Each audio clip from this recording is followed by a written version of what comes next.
You don't need a dino-sized chicken nugget for your kid if you're all eating chicken. There is no such thing as a kid's menu. That's something fabricated by the restaurant business. The menu you're serving is a kid meal. It's everyone's. It's a family meal, right? So that's one thing, is you make one meal. If I'm making, let's say, broccoli, let's just say, I'm just throwing that out there, and you know my kid doesn't like broccoli. So you can do two things. You can either make a deal as a family of like, look, I'm going to make one meal, and you have to sample a little bit of everything, no matter what. But if you don't want that vegetable that I'm serving, you have this other vegetable you can always have as an alternative. In our household, it's cultured vegetables, because cultured vegetables are a great second vegetable because they don't go bad. They're always in your fridge, and you can pull them out for every meal, and it doesn't add more work to your day, right? So that's really key, is because you don't want to make it harder as a parent. It's already hard enough. We believe that you are strong by design, and you were made in God's image to have a strong body, mind, and spirit. You're listening to the #1 strength and health authority podcast in the world. So let's get ready to unlock your potential and transform your life in today's episode. Hello, ladies and gentlemen. Welcome to the Strong by Design podcast show. Hosting today, Coach Chris Wilson. So glad you have joined us, found our podcast. If you're a brand new listener of the show, we welcome you. We thank you for clicking our amazing Strong by Design logo and listening for the very first time. Today's episode is going to be really, really cool, very insightful and informative. I'm actually anxious to talk with our guest today to learn more about what he's doing in the world. And if you're a return listener, then you know enough at this point that here on Strong by Design, we talk about kind of a little bit of everything, all things body, mind, and spirit, how you can live a life strong by design, because we believe that everyone has that opportunity. Every day that you wake up, you can make choices and decisions to live a stronger life and ultimately a better life.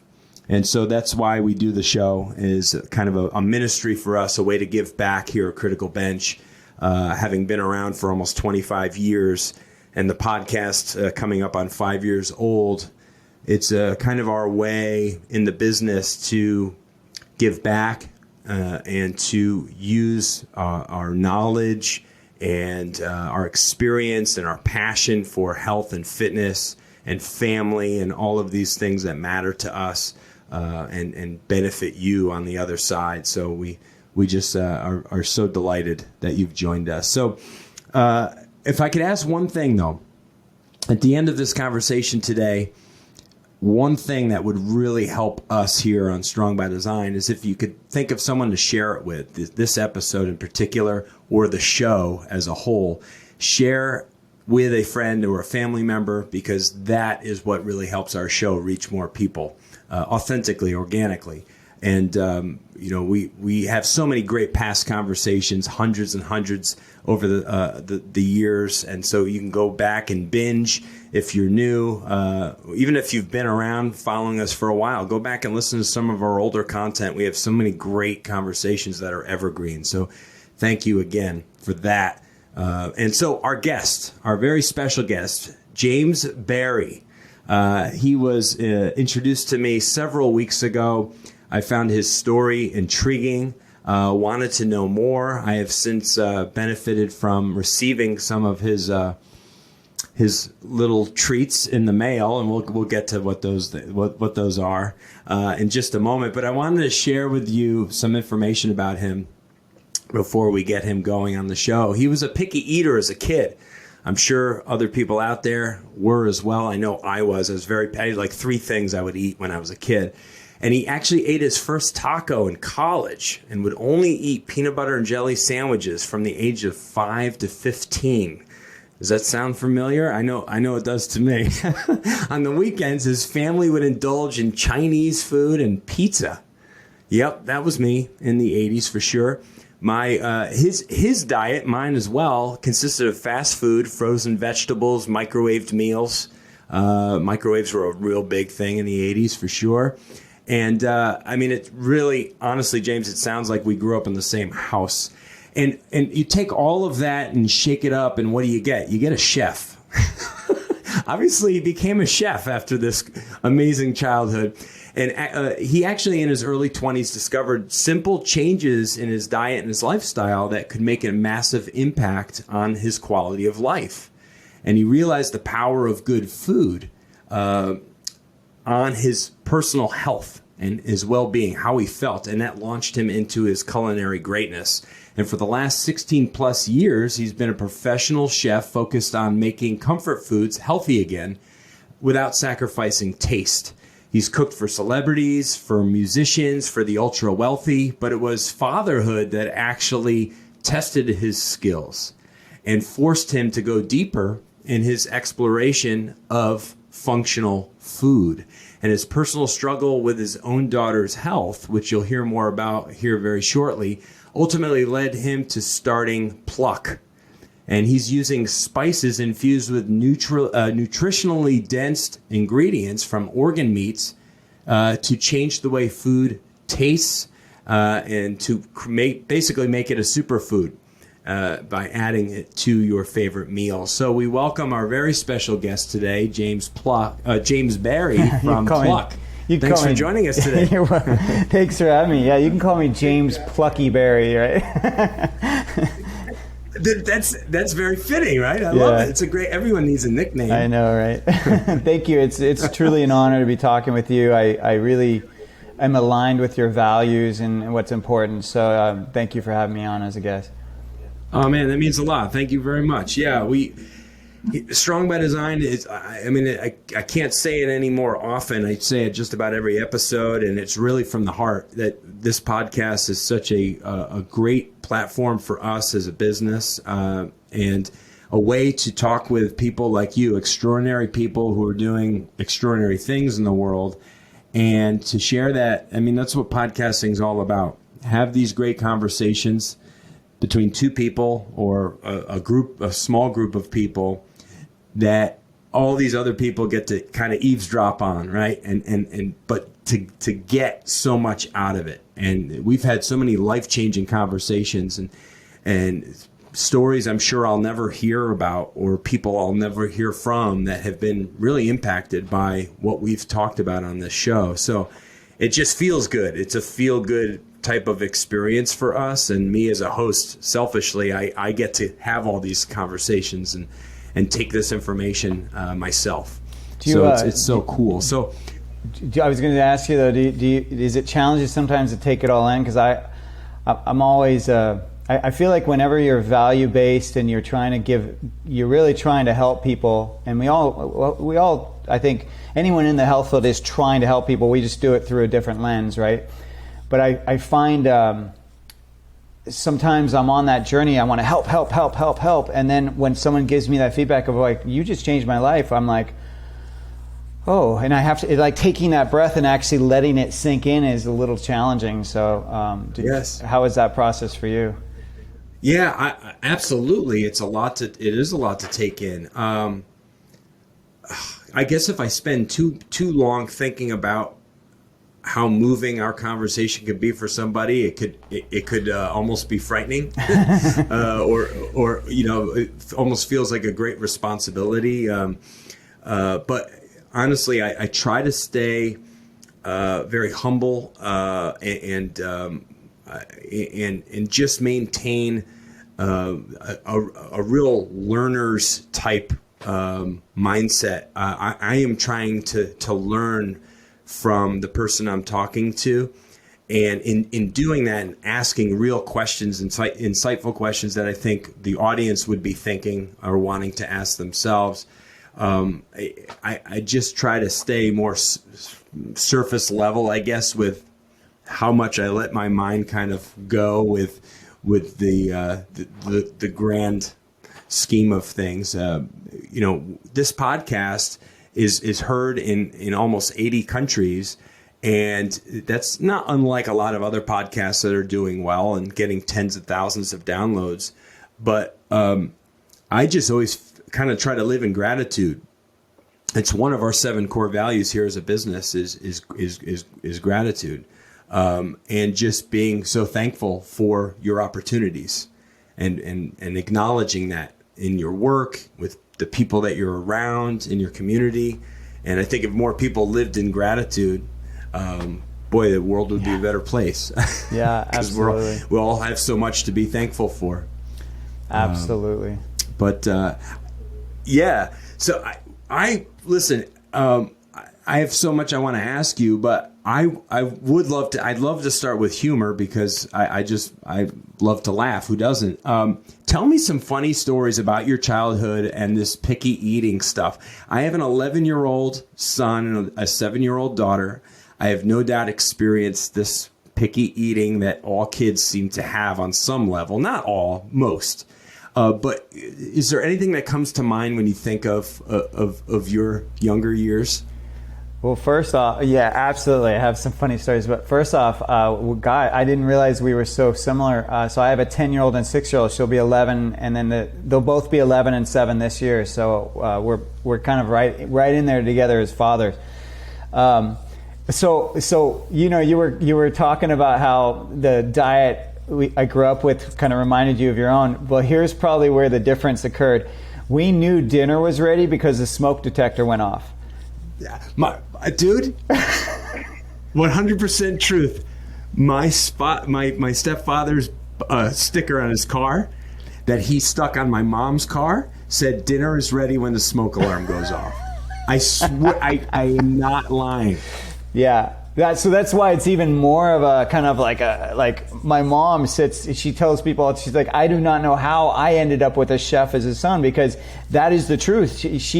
She was an okay cook, but cooking was not her passion. It wasn't where she had other passions and excelled in other ways. And so, yeah, we used to dub hamburgers as hockey pucks because they were that hard. I mean, it's funny too, because how you grow up that becomes your comfort food, right? So for me, it took me a long time. I mean, I would say probably like 20 years to really enjoy meat that was not fully cooked, or not extremely well done, because that's how I grew up. So like overcooked food became my comfort food. Gosh, we might as well have just been seriously growing up in the same house. I didn't know what medium meant on red meat. What's that mean? Yeah, it was medium well plus. Yeah, for me. No, absolutely. I mean, and it's funny because you shared how I had my first taco in college. Well, what's so funny is my family did eat tacos. We would go to a Mexican restaurant, but I would order a hamburger. You know what I mean? Like I had so much fear around food and that's one way I guess to interpret it, but I needed to control my food. I really think that a lot of picky eating, I know there's some sensorial stuff, and so sometimes it's connected to chemical stuff, but a lot of times, more so than not, I think it's connected to control. And sometimes, like my parents divorced when I was in my 20s. There was some tumultuous pieces of my childhood. I think my brother and I both became very picky because that was the one piece of our life we could control. You might not be able to control whether your parents get along, but you can control what goes into your mouth. And if someone's forcing you to eat, which, I think a lot of us back in the day used to get forced, you got to clear that plate. There's kids, starving in Ethiopia, of course, because we used to see all the Sally Struthers commercials and stuff. But, every kid figures out a way to get past that. You pretend to eat it, and then you hide it in your napkin, and then stick it in between the cushions. You figure it out. And we did all those tricks. And so, it took me until I went to culinary school and consciously made an effort. Like I went into culinary school and I said, I am no longer going to be a picky eater. I made the conscious effort. I said, I'm going to try everything that is put in front of me. And I really did. And it completely opened up my perspective. Wow. That's so cool. You said something there about you had to kind of stay at the dinner table or wherever it was were eating and finish your plate. And I hadn't thought about this in a while, but my mom worked in the restaurant business, and so many nights she was not home. It was just my dad and my brothers and I. My brothers are older than me, so they were oftentimes the food preparers. If my mom hadn't made something already, like rice-a-roni sitting on the stovetop with some, chicken that she, picked off a bird and like put it in there, But anyway, my dad, so it's a twofold story. My dad's meal of choice typically was Campbell's tomato soup with a grilled cheese or peanut butter and jelly sandwich. That was kind of my dad's go-to. And that was easy enough for my brothers to make for him. My dad was a functioning alcoholic, and he had a lot of good qualities, but that was one of his not so good ones. And so my brothers were, and me to some degree, were kind of his caretakers at night. But there was one night in particular where the menu was chicken pot pies. You remember those old little mini individual personal chicken pot pies, right? Well, I was a picky eater, right? So I had like 3 things I liked, pizza, hamburgers, and like spaghetti. That was kind of it. Maybe rice-a-roni, so maybe 4 things. And so pot pie, man, that might as well have been, an avocado or something. Like I just had no interest. But that's what was for dinner that night. And so I quickly kind of removed the top part. I didn't want no part of the pie crust on top. Yeah. So I'm just kind of trying to eat the pieces of chicken inside or whatever. And it's getting colder, it's losing its heat. And my brothers are long done. My dad's done. We're watching like Star Trek. I don't know. It's probably like 8 o'clock at night. I was going to say that was on late, so it must have been late. Was. Yeah, I remember that. Well, I'm an hour into this dinner that everyone else has been done with. It's now cold. I'm sobbing over the top of my food because my dad won't let me like leave. He's like, no, you got to eat it. So I'm stuffing like cold, wet, moist like pie crust from chicken pot pie and just losing my stuff as like a 7-8-year-old kid. Just life couldn't have been worse in that moment. And it's because I don't know what it was. It's like I told myself prior to even tasting it, I had already shut it down. Like I wasn't going to enjoy this. So I'm already like tuning out. And I've seen my son do the same stuff when it comes to food. My wife and I'll put something in front of him that we've made, and my daughter, she'll eat right up.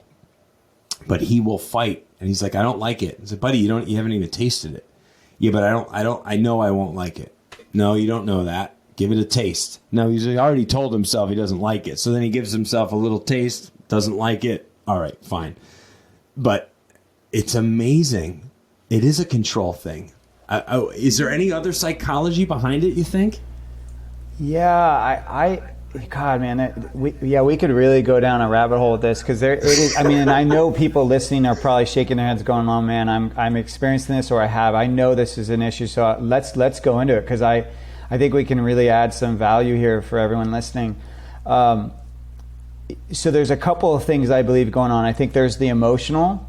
I think there's also can be the physical because someone with who's on spectrum. Texture is everything to them. You know what I mean? So absolutely, it can be a mental, physical thing. But I think for most of us, it's emotional. But then there's also kind of the physiology of it, and this is what's kind of fascinating. So we all have a palate, and I think of the palate as a painter's palette. Like where you're getting to choose colors. And if you want to break down our palate, it's based on the flavor profiles, right? So you have salty, you have sweet, you have bitter, you have sour. Well, there's a fifth called umami. And if you think about it, what is the palate of American cuisine? It's salty and sweet, right? I mean, we skew that way. And if everyone looks at their own habits, I would bet anything that if you're living in America that you're skewing that way, and particularly those of us that grew up on those packaged foods growing up that way. Those are all. If you look at any processed packaged food, what is the highest ingredients? It's salt or sugar, and it's because those ingredients are so cheap, and so the food industry, they use them for two things. They use them as preservation, but then they also use it because they pump they pump those ingredients full of the product because it's a cheap ingredient, so they can increase their bottom line, right? So that's one thing is when I talk to families about supporting picky eating, is like we have to look at, well, what are the predominant flavors of what you're providing your kids? And so I find that you almost need to treat your kids kind of the way you would an animal. If you were changing that dog's food, for example, you would give their old food 95%, and then you would shift it to the new food for 5%. So it's the same thing with a kid. Like, let's just say you're serving kind of that, let's say what your dad used to love. Like, so he loved the soup, which is sweet. That Campbell's soup is sweet. It has sugar in it, and they used to add that concentrated tomato sauce. So that's sweet. Concentrated tomato is basically condensed tomatoes, and so tomato paste, for example, is very sweet. They bring out the sweetness of it, right? So that soup, most Campbell soups are not totally savory. They're really more sweet and savory. You know what I mean? But the sweetness is at the front of it. And then you have grilled cheese or peanut butter sandwiches. The peanut butter jelly sandwich is obvious. That's more sweet because of the jelly. But even with the grilled cheese, the cheese in itself, particularly the cheese that most people are using, is a sweet cheese. Right? So we're continuing to skew sweet, but it's also salty. And that's why kettle corn is so popular, because whenever you get the sweet, your body then wants the salty, right? Whenever you get the salty, your body wants the sweet. So it's this constant like back and forth. And so basically when we're eating those foods, we're staying in that sweet and salty range. And so one of the ways to start to ease your kid out of that, and you don't even have to tell them what you're doing, but you start to add some of these umami flavors, or bitter or sour. And so like an example for the sour might be sauerkraut. So there's this thing called cultured vegetables. And if people are not eating cultured vegetables, I highly recommend you check it out. It's incredibly natural probiotics are in it. It's incredibly easier to digest because it's cultured. It's basically fermented vegetables, and you can find them pretty much everywhere nowadays. But you know, old school wise, it's sauerkraut. Sauerkraut is fermented vegetables. It's just, if you see on the ingredient list that they're using vinegar, then that's not a true ferment. The ones that you want are the ones in the cold. They're in the cold section, and they're going to have no vinegar. You don't want any vinegar in there, because that means if they don't have vinegar, that means they're naturally fermenting it. And those are going to be the most probiotic. But you start taking a little bit of that juice and just adding it to things, whether it's the soups or the sauces or whatever it is, and you start to just add a little bit of that sourness to it. Maybe you serve like grapefruit juice is another one that you can add to things. But anything that kind of skews more sour and bitter, just slowly start adding it until it's now not like, it's kind of like, you know, 60 to 40% or something like that, and you really will see your child's palate start to change. It's uncanny. And then while you're doing that, you start to pull out more of the sweets, because that's something a lot of people don't realize, is our palates are living and breathing. So you can change your palate in as short as 2 weeks. We used to do this. I used to have a meal delivery service in LA, and one of the things we would do is we would get people on what's called a sugar controlled detox. That's what we called it, at least. And what it was is we pulled all carbs out of their diet, or not, I should say all starches, and you know, obviously we did vegetables, but we pulled out like potatoes, we pulled out even basically any like kind of complex carb. We pulled out starchy carb. We pulled out anything that was dessert-like, anything that had sugar, anything that was processed into sugar quickly in your body, like pastas, rice, all that, grains, everything like that.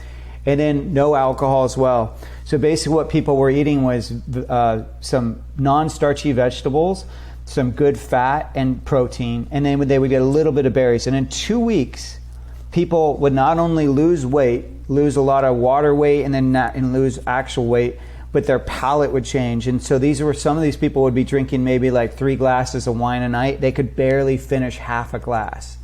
And it's because they were now tasting how sweet the food in their life is, how truly sweet things are.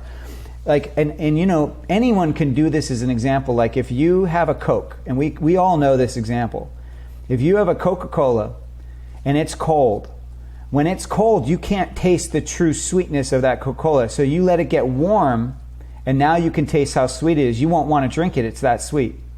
And the same thing goes for most things. You know, it's like when you change your palate, you could eat a blueberry and get completely satisfied by that blueberry and not need the ice cream because the blueberry is so sweet on its own. It's amazing, and I love that, and it shows you how quickly the body can change when you make a conscious effort and you're consistent with something in just a matter of a couple of weeks. And I have real world experience with this because I did a 17-day, really ended up being more like 14 days because the final few days were back onto the weekend when you were able to continue eating like ketogenic meals. But it was a 17-day fast. So it was 3 days of fasting followed by a keto meal, 3 more days of fasting, and then you're on the weekend. We started on Monday, and then like 2 keto meals kind of back to back. But it was like ketogenic friendly. It was like mostly fat and protein with like berries, like you mentioned, as like kind of my dessert item. I lost probably what, 15 pounds or something? I lost 17 to 20 pounds in 2 weeks. My palate changed. I leaned out. I had a beer. Yeah, you probably couldn't even finish it. You couldn't finish I had a beer. No, I finished it. Oh. It was the best tasting beer I'd ever had in my life. I never tasted beer the way the flavor of the beer blew me away. I couldn't, as soon as it touched I was like, what is this I'm drinking? Is this some magical beer? I couldn't believe the sweetness of it and the flavor of it was so much more palatable than previously. But I can recommend just fat. I mean, we're not talking about fasting. This is not a conversation about that. But I mean, how good it is for your body, detoxifying your body, and to have a little bit of fasting in your diet, in your life, because of the power of it when it comes to maybe breaking some of these patterns, addictions that we have and patterns that we have when it comes to sugary foods and processed foods. Absolutely. And I think, so that's kind of talking about more the physical aspect and the physiology of how the food and why we're making the choices we are, particularly our kids.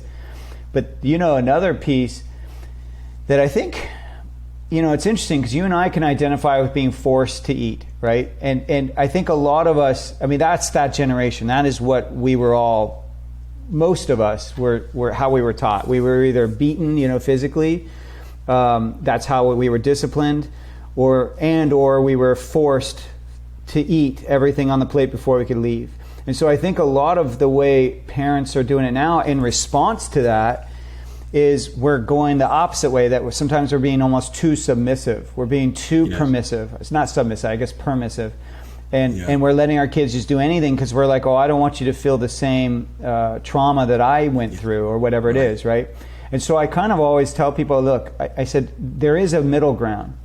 You don't have to you don't have to force your kid to sit at the table and cry and feel that trauma of like, I don't want to eat this and you're forcing me, and then have it go on all night and basically make it a headache for you as the adult and a trauma for them. What you can do is you can basically, this is kind of how I break it down. So I say, first of all, don't make multiple meals, okay? You don't need a dino-sized chicken nugget for your kid if you're all eating chicken. You know what I mean? Like you don't need to break up a different meal. Treat kids like, there is no such thing as a kid's menu. That's something fabricated by the restaurant business. The menu you're serving is a kid meal. It's everyone's. It's a family meal, right? So that's one thing, is you make one meal. Now, if you're like aware, if I'm making, let's say broccoli, let's just say, I'm just throwing that out there, and my kid doesn't like broccoli. So you can do two things. You can either make a deal as a family of like, look, I'm going to make one meal, and you have to sample a little bit of everything, no matter what.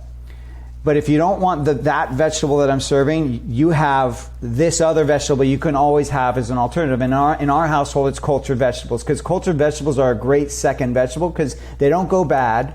They're always in your fridge, and you can pull them out for every meal, and it doesn't add more work to your day, right? So that's really key, is because you don't want to make it harder as a parent. It's already hard enough. So with my daughters, like if we're serving a vegetable and one of them doesn't like it, we're like, that's okay. You can grab some cultured vegetables. You got to choose one. And so that's what they do. So it's no skin off our back. But then here's the other thing, is we don't force them to eat the food. Well, like we do ask them, you only take what you're going to eat. So if you think it's something you're not going to eat a lot of, don't take a whole plate full, because then that really is wasting food. So we're really about like, just take a little bit at first, make sure you're still hungry and all that stuff, right? So there's that piece, but then there's also the piece of like, okay, if you don't finish your food or don't eat what's being served to you, that's okay. There's just no more food after this. So it's a line in the sand of like, you might be craving that yogurt and honey after dinner, or ice cream, whatever people sometimes do after dinner, but you don't get any. So it's fine if you don't want to eat, but there's nothing afterwards until breakfast the next day. And that line is fascinating, because when a kid wants something bad enough, like, so for us, we wanted it bad, and we wanted to get out of that kitchen table environment bad enough that we would do whatever it took, whether it's hiding the food, making some illusion of like we ate it but we didn't, right? Well, so push it around the plate enough, and smear it out enough. And kids will get creative. We'll do whatever we need to do to get out of that situation, right? Well, same with the kid that really wants that dessert or whatever it is. The kid will be like, oh, okay, so I have to finish this to get that. Okay, and then they can make their decision. So they're still in control, but they know that they don't pass go unless they've done this. You don't get to C unless you've done A and B. And it's okay if you don't do A and B. Like, no one cares whether you do A and B, but you don't get C. That's where you're very strict as the parent. And it's just amazing, because it really does work. I mean, I can't even tell you. I've had so many instances where my daughter will fight us because she is having a bad day, or something is going on in her life where she had this idea of what she wanted dinner to be, and it wasn't what she thought it was. It wasn't what she wanted it to be. Let's just say she wanted it to be hamburgers, and that night we weren't doing hamburgers. We were doing something different. And so she sits down and she's all like emotional and pouty about it, and kind of having a tantrum. And we're like, okay, we're sorry you're having a hard day. You don't need to take it out on us. And if that's fine, if you don't want to eat dinner, then that's fine. But kitchen's closed. You know what I mean? There's nothing past this. And she'll sit there fighting us, and we're like, you know what? We totally welcome you to be angry and have a hard day, but can you not do it at the dinner table? Because this is a place of eating. This is not a place of like trauma and causing on all this. This isn't a stage. This isn't for drama. This is a stage for eating. And so we have her go into another room and express herself, get it all out, and then she comes back and she eats the thing that she's been telling us, just like your son, like saying, I don't want it, not going to taste good. And she finally eats it, and she's like, it's actually really good. And she starts eating it, and she finishes it, and sometimes she'll even ask for more, or she'll finish it, and then she'll get the thing that she did want. And she'll feel you see the smile on her face of like, I did it. I made the choice and I did it. And to me as a parent, like, that's the reward. It's like, I didn't cause trauma on my kid. I didn't tell her, stuff your feelings in a box. It's like, no, feel what you feel, but this is our household rules. Like, this is how it is. It's okay. Yeah. You still have that control. It's great advice, and I need to take some more of that myself. Luckily, my wife is she's more of the cook of the house. I'm the grill man. I'm daddy weekend breakfast guy and grill man. Nice. Like, that's my I know my way around the kitchen well enough, but my wife's the cook. Like, she's better. She's good at making kid-friendly / family meals, like stuff that everyone will eat. But I do take great pride in stuff coming off the grill, whether it's drumsticks or chicken wings or burgers, dogs, steaks. And everybody enjoys that food. Which is nice. When I'm out there grilling, I know everyone's gonna be involved in whatever is coming off the grill. When you were grilling, and I just have to ask this since we're similar age, range. So my dad used to grill, and he would be drinking a Michelob, and that was as a kid, that was the drink a lot of fathers were doing, was Michelob, and that was when I got my first taste of beer, at age 10 or 12 or whatever it is, when he was grilling it, Yes. Are you already anticipating those days with your son? Oh, without question, I am. I mean, absolutely. As I said earlier, and if people have heard me in previous podcasts, I've mentioned before that my dad was he's a Marine Corps drill instructor and an alcoholic. He was the oldest of 4 boys. He was a pretty hard guy, but he had a lot of redeeming qualities as well. But my first taste of beer I was very young. My dad would get a kick out of getting us the mini cans of beer, the little shorties. And when we were little, and he would get pictures of us drinking beer when we were like 3 or 4 years old. Geez, just thought it was funny. So, I mean, it would be a sip. He wasn't letting us finish it. But so I'm saying that to say this, that I love those moments when I'm out on the grill, because typically I'm in my backyard. The dogs are out there. I'm out there by myself. I have a nice cold beer of choice. And I just love the whole turning the grill on, to prepping it, to cooking it, to the food coming off, to seeing my family enjoy the food. There's a whole process involved in it. And I think a lot of men in particular really get a lot of joy out of those moments. And if you're not doing that, you should learn how to use your grill and get creative. And there's so many good ways and cool ways to use it. I'll add too, by the way, if we just to staying on this kind of picky eater topic.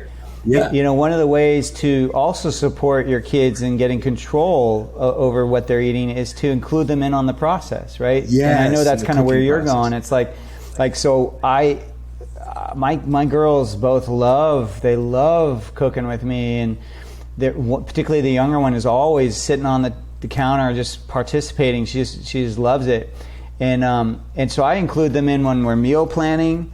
They're part of that process. When we go grocery shopping, they're part of that process. When we're cooking, they're part of that process. And it's fascinating because when they're included in all that, and you're kind of turning it in, it's like you're almost a magician pulling the veil away and saying, this is how the trick is done. So it's like, so instead of you getting that dish when you sit down at the table, then you're looking at that pot pie and you're like, what the heck is in there? I see chicken bits, I'll eat those, but I don't know what the heck everything else is. I'm not going to touch that. You now know what everything is because you were part of the entire process. So there is no mystery. There is nothing scary.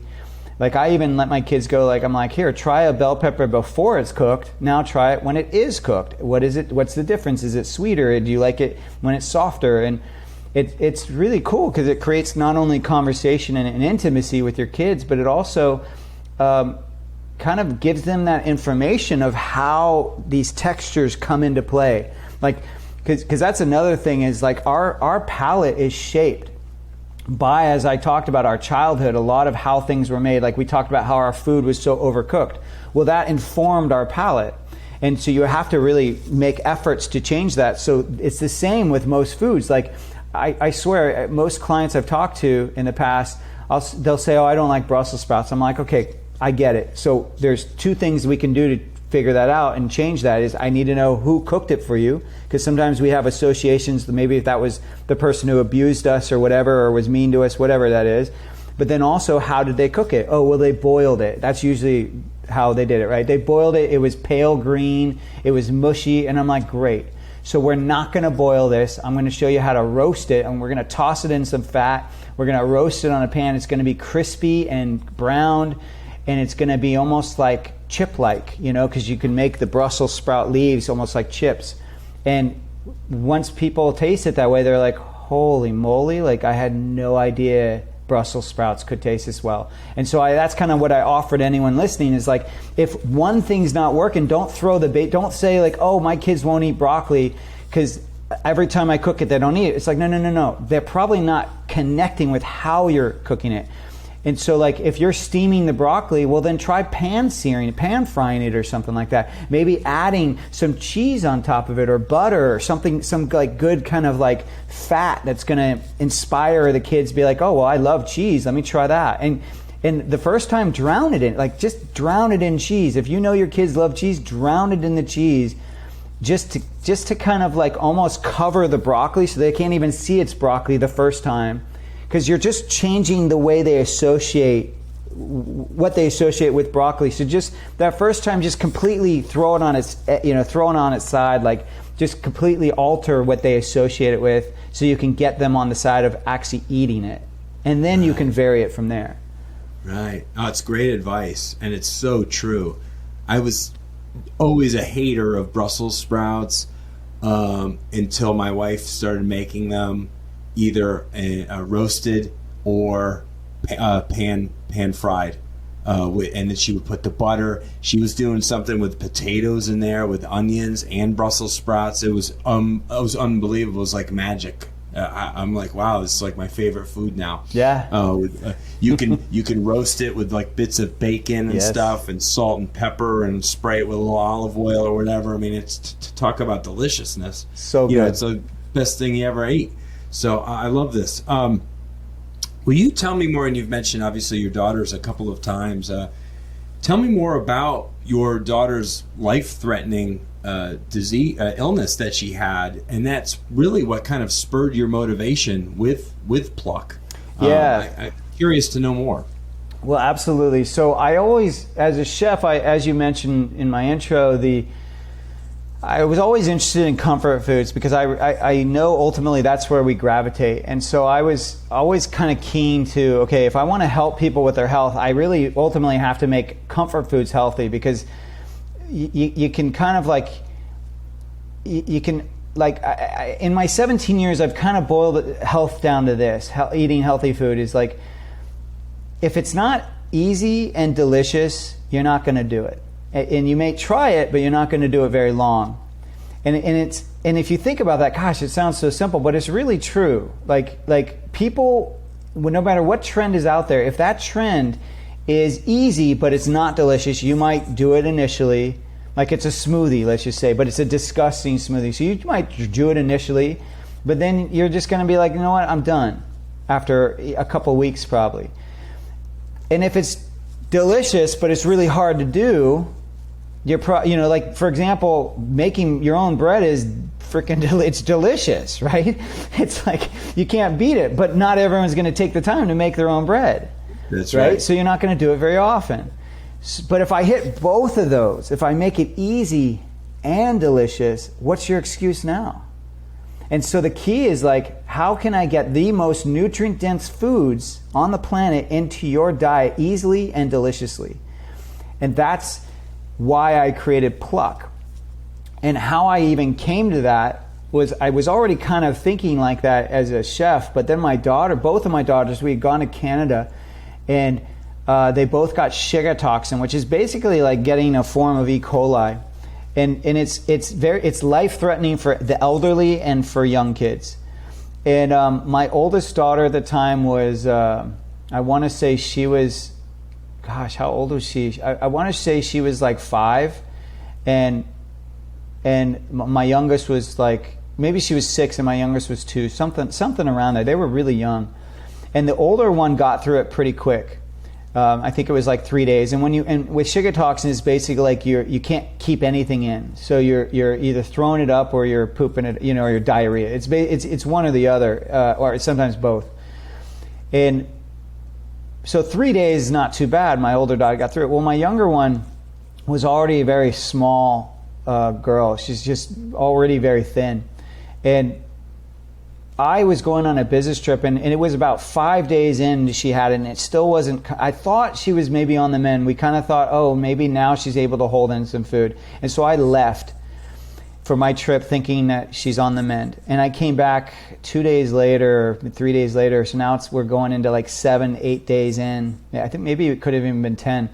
And she was still in it. And I came back to my daughter being skin and bones, no joke. I mean, she was so emaciated. I mean, I'm even getting teary while I think about it. It was so visually scary as a parent. And I just thought to myself, oh my God, I just felt so helpless. I was like, how can I get these foods into her if her body can't keep it down? And then, of course, when you're feeling so sick, you also get even pickier, right? Because all food starts to represent that sickness. And we were finally able to get her, like, she started eating toast finally, and was able to keep it in. But then as a parent, I'm going like, she's just eating toast. You know what I mean? You're just like, there's no nutrition in this. You know, this is not healthy. And that's when I started to get this idea of like, man, if I could put something on that toast that would just increase the nutrition, but not make it a hurdle, like not create a picky eating or not make it obvious that I just up the nutrition of it, wouldn't that be something?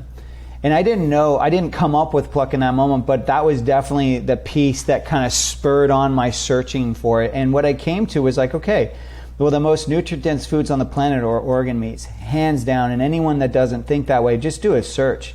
And do a search on the most nutrient-dense foods on the planet. And what will come up will be these graphs.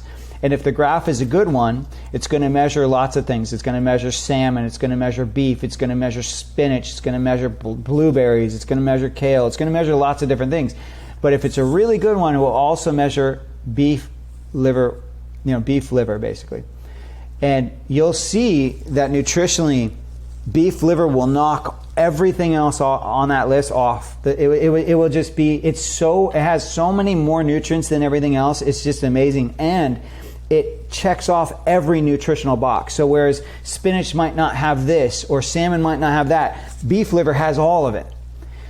So you're sitting there and you see that graph and you're like, okay, holy moly, this is truly Mother Nature's multivitamin. And then I'm like, but no one's eating it. Like in America, it's something like, this was a figure from 2005. 2015. So we're in 2023 now. So this is a figure from 2015. 93% of Americans are nutrient deficient. That was 8 years ago. So imagine what that number is now. It's got to be probably closer to 95%. And so that's let's just say 95% of Americans are nutrient deficient. But we're not calorie deficient because we're also an obese nation. So that is not an Ethiopia issue of like kids not getting food. We are getting food. We're just getting the wrong food. So I was like, all right, so how do I get this nutrient-dense food into people? Because they're not eating it. And then why are they not eating it? Well, they're not eating organ meats because they either think it tastes disgusting or they have had it and it is disgusting to them. So there's both coexist. The other is they don't know how to source it. And then the third is they don't know how to cook it. The art of cooking is just gone. We're so unfamiliar with it. And so I basically, and honestly, I cannot take full credit. I almost feel like this was, I'm just a vessel, and this was almost, godly, in that I came up with this idea for Pluck, which is basically where I take freeze-dried powdered organs. So this is the same organ, like the same. I'm basically taking the modern technique of preservation. So it's freeze-drying organ meats. These are the things that already come in capsules. They're sold in capsules everywhere. So this is a product that already exists. But no one had done what I did, which is then I took the ingredient of the freeze-dried powdered organs and I combined it with organic spices and herbs. And so basically what I did was I offset that taste, that ick taste that people associate with, and I kept it's still a seasoning. So now you just season your food like you would salt and pepper, but you're getting microdosing of those organ meats in everything you add it to, and it doesn't taste bad. It actually tastes delicious. And most people don't even realize they're eating organ meats. So we completely bypass that one hurdle. You don't need to know how to source it because I did it for you. We're getting it from New Zealand, from 100% pastured, grass-fed cows. No, added hormones, no GMOs. Like I'm getting cleanest product I can get for you. And then you don't need to know how to cook. Because you could be getting, you could be doing those TV dinners that we talked about earlier. You could be getting McDonald's. It doesn't matter. Just sprinkle this stuff over it, and now you've turned that food into a more nutrient-rich food. You've turned that food into a superfood, really. And so I'm using 5 organs. I'm using beef liver, heart, kidney, spleen, and pancreas. So you're getting 5 organs in spices, and we have 4 products. We have an all-purpose that really is truly what it's called. It's like you can put it on anything. It's so delicious. It goes on everything. Then we have a spicy version of the all-purpose, and it's not too spicy for anyone that's concerned. It's a really nice taco seasoning, but it's people go back and forth between those two, saying which is their favorite. But it's really well balanced, not too hot, but then you still get some heat. And then we have a zesty garlic, which is more like a ranchy flavor. And then I put out a product that was 100% organ blend for those people that are like, look, I can't do salt, or I can't do I can't do smoked paprika, whatever's in the other blends. So this is just the organ meat. No different than the capsules, but you don't have to open up the capsules. Now you can add, we call that product pure, and you can add pure to anything that already has flavor. So the other 3 add flavor, but pure is more neutral, and it's just maximum nutrition. But you can add it to a smoothie, you can add it to a sauce, you can add it to ground meat and mix them all in. But it's really versatile. I mean, they're all versatile, but that one particularly is one that you like. I even give it to my pets too, like, because it's, animals need the organ meats too, and they go crazy for it. I actually have a video on our social media where I show my cat how she's not eating her food, and then I open the pure and I put a little on there, and how she freaks out. Like her meowing changes. She's like jumping up. She's just going crazy. Wow. But I feed it to both my cat and a dog and my family. So, which goes back to my original testimony of like, there is no kid food. Like all food, whether it's for pets, humans, kids, adults, whatever it is, it should all be of the same quality. Like there shouldn't be this delineation of it. Like that some of the stuff they're feeding our pets, the reason why we're seeing human disease in our pets is because they're feeding them really bad ingredients. You know what I mean? So we really want to be treating all living organisms with the same care and quality as we would ourselves. Yeah, that's great. I might have to start using this for our animals. We have my wife is a farm girl from Kansas, so she was in veterinary medicine for 20 years. Now she's in human medicine, and we always have lots of animals at the house. So 2 cats and 2 dogs right now, but I love the fact that you can put this on their food too, which is really, really awesome. I didn't realize that. Yeah, specifically the pure. The other ones have salt and spices and herbs, and that's not good for animals. But the pure has no sodium, like no salt, no spices, no herbs. So that one's beautiful for animals and humans. Wow, it's awesome. The website is fantastic. It's just simply eatpluck.com, eatpluck.com. And James was kind enough to send me some samples prior to our podcast today, which one of our team members, Steven, sprinkled on his avocado on like Thursday or Friday last week and said how much he enjoyed that. And I have the I took the packets home because I'm like, I don't want everybody taking my stuff, my little stash, So I brought those home so that I could prepare some meals at home for the family using it. But I love how you have just a really cool platform. By the way, it's just a really nice website. Oh, thank you. It's fun. It's colorful, and people can get at the bottom if they scroll, they can get 10% off. Yeah, by right plugging off in their the email, which is pretty awesome. Yeah, we have a recipe section that really, I mean, I've contributed recipes there, but I also, as a chef, I'm bringing in people that I trust and that I kind of vet, who are providing recipes, and they're doing fabulous jobs. So I can honestly say that every single recipe on the site is excellent, and we get that kind of feedback. People are like, I tried this and it was so good, and that's kind of this kind of brings us full circle to our initial conversation about the palate. I was talking about bringing in other flavors, umami. So pluck is umami. So the organ meats are umami, and so it's kind of cool. Like so I had a practitioner come up to me at a conference just last year, and she was working with a client who had a daughter who was spectrum and was very picky eater, like to the point where the parent was really scared and nervous. And the practitioner told her to do one thing differently, which was to add pluck to the meals. That's it. And she did that, and I don't even know how long it took. I don't think that long. And then she reported back that her daughter was now eating more things. And I believe it's because it changed her palate. It introduced the umami, and umami is, like I said earlier, is that fifth unique taste. And what's cool about umami is that it actually makes the other four flavors taste better. So we even get reports from people where we all as families, we all have those meals that, they're our go-tos. We probably make them every 2 to 3 weeks in the rotation of the meals, I'm talking about, right? Oh, yeah. And so I would get reports from customers saying, look, I made, I'm thinking of this one right now, it's like a stuffed pepper recipe. Like this client was like, I made this recipe. It's a recipe that basically my family it's a go-to. My family always likes it, and the only thing I did differently this time was I used pluck.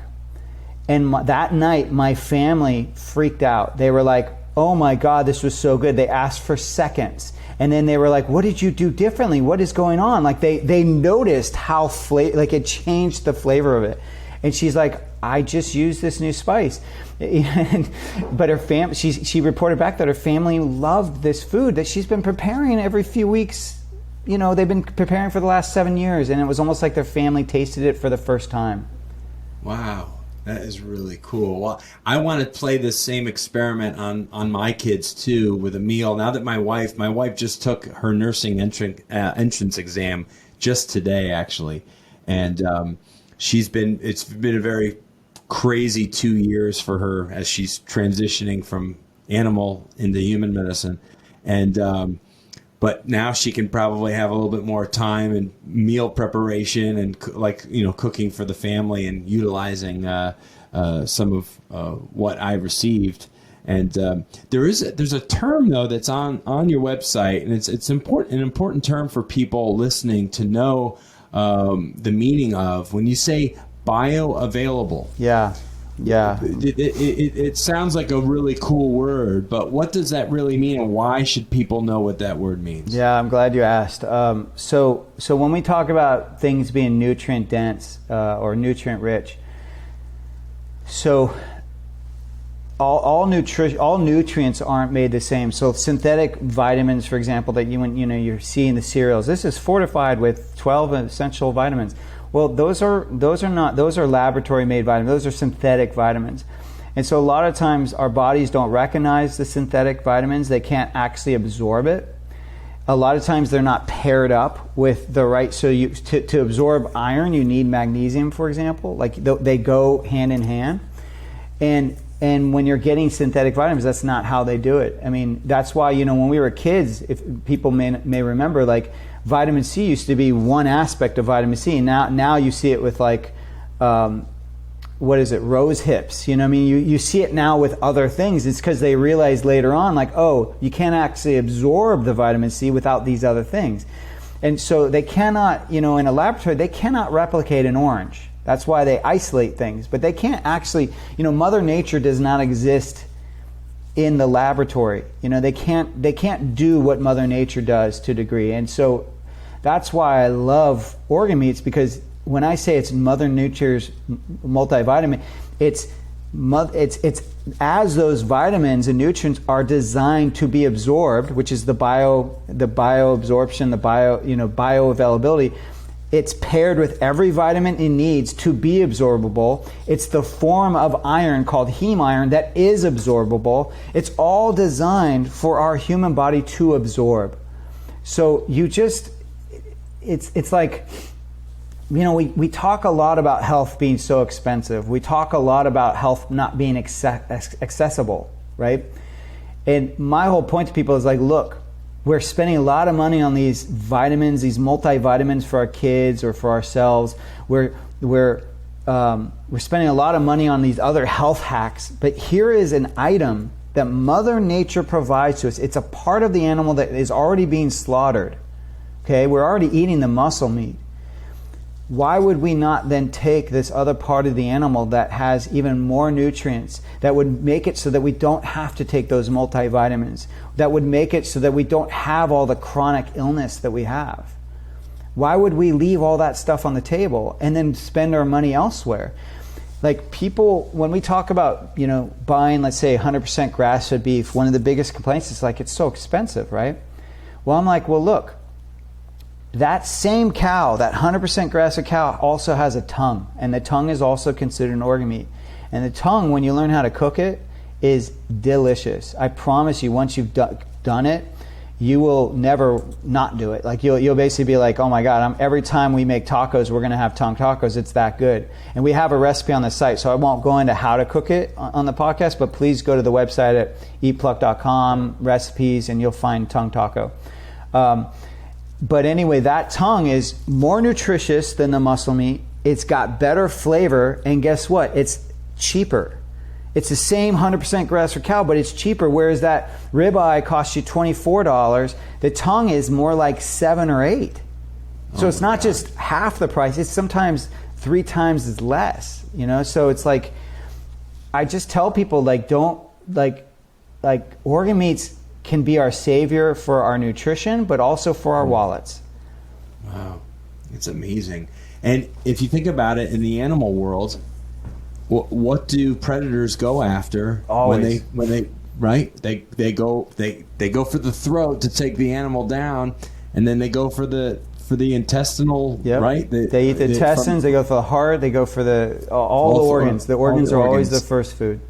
It's the first food, and then they go to the rest of it. Yeah, I mean, there are some tribes in like the Inuit tribes in Alaska that their climate doesn't even allow for vegetables and fruits to be grown year round, That's and right. so they classify organ meats as fruits and vegetables because they're so nutritious, and because organ meats is something you can get year round. So that tells you right there about this is a food that is not. It's not a trend. Like, this is something that our ancestors ate. And when I say ancestors, I'm talking our grandparents and even before them. Like, this is a tried and true food. There is nothing laboratory made, bizarro. It's not a Frankenfood. This is a tried and true human digestible food. And we're not using it. And so whether you use pluck to get it in your diet or you start experimenting to actually incorporate it in your diet, I don't care. I just think you got to do it because we are chronic disease is prevalent. It's increasing. It's not decreasing. It's increasing, and we have the ability to thrive. And if you're not thriving, then it's time to fix that. And so, for my money, I say go towards organ meats because that's going to be your biggest bang for your buck. You're gonna feel immediately different. I mean, I hear people who try pluck even or eat liver. They tell me that night after eating that they have energy. They feel more energy than they've felt for years, just from eating that liver or from using pluck. So yeah. It really does work. Wow, that's fantastic. Well, you make me want to go home and start using it tonight. I'll tell. Yeah, well, and I told you this when we started, but like. Anyone that uses it or tries it, I highly recommend. Don't be shy. Like put it on everything. Like, I mean, you can put, even though it's coming from beef, you can put it on fish. We've tried it on oysters. It's so good on oysters. People tell me all the time, eggs. They love it on eggs. My kids put it on, like I talked about toast being that thing that my kid would eat. Well, guess what she puts on her toast now? She puts pluck. And I feel so much better. Like as a parent, we all have those days where they go sideways, and you didn't meal plan, or you worked really late, and you're like, oh shoot, we gotta get that pizza again. Let's just eat out or whatever. And you feel kind of like, you don't feel great as a parent. You're like, I'm not serving my kids right. We're not eating well tonight because I was so busy. Well, I'll tell you, I have those days too, and what I do is I just sprinkle pluck on the pizza or whatever we're getting, and I feel 10 times better as a parent. I'm like, well, at least they got their organ meats in today. Like, I'm good. Like, at least they got that. And I just feel so much better, and it's a win. And that's really what I like to bring to the table is I just try to show, I like to show parents and just people in general of how your health doesn't have to be a burden. Like, it doesn't have to be hard.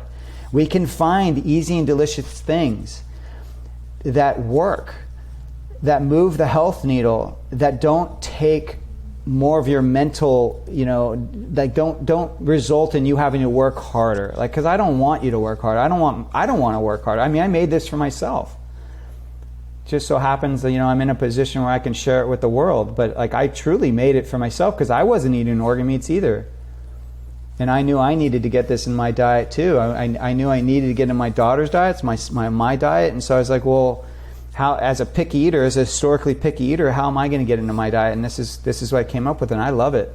I use it on everything. That's great, man. I'm so happy to endorse this, and knowing that it's just going to do good for people, and it tastes good, and it's great quality, and it's created by somebody who cares and somebody who had great reasons for doing it. So, I mean, please, listeners, go check it out. Go to eatpluck.com. Check out James's website. It has nutritional information all over it. The recipes, as he said, his stories on there. It's a great platform. And you can follow him on, of course, on Instagram. Just look up Eat Pluck. Or on Facebook, Eat Pluck. Guess what? On TikTok too, Eat Pluck.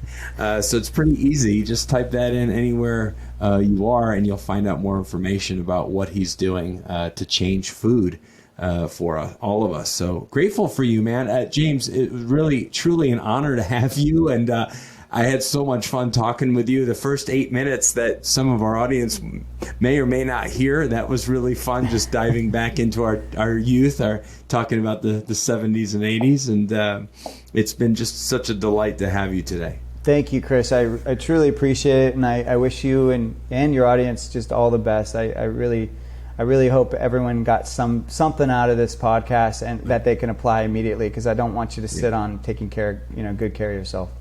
That's right. Yeah, no doubt. There's instant application with some of the information today. There's no question about that. Listeners, thank you so much for another episode here on Strong by Design.